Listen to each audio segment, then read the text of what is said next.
I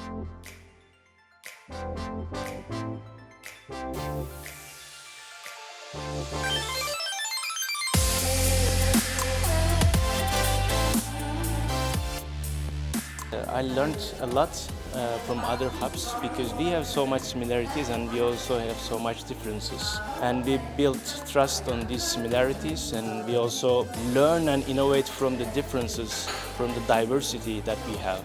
This was super important for me to be here.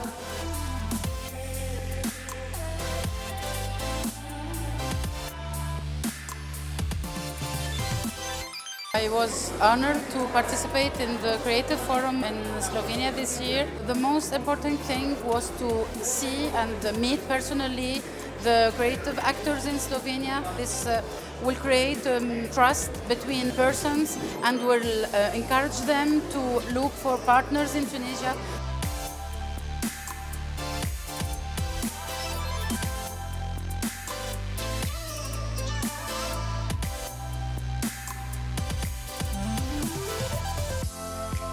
I'm really happy to be here in all this gathering. I didn't expect of meeting all these creative people, listen to their experience, or to understand each other, to transfer knowledge or anything. I'm really, really happy.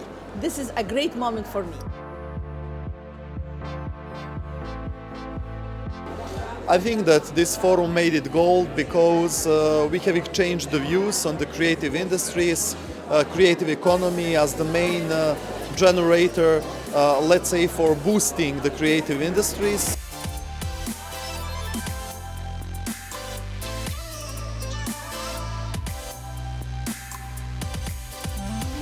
I'm really glad that Ministry for Foreign Affairs decided to invite people for this field trip to Jesenice, because it's also one place that needs creative boost.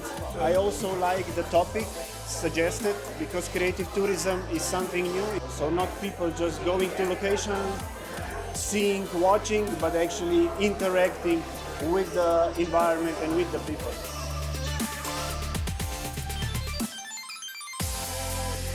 We are very satisfied with the second edition of the Creative Forum Ljubljana. We had two major goals, and I can say that both goals are really fulfilled. We wish to create communities with creative hubs, entrepreneurs, policymakers, and establish a dialogue. And the second goal was to reinforce the creative image of the region. I think there is nobody in the room that hasn't been convinced about the enormous creative potential of the region.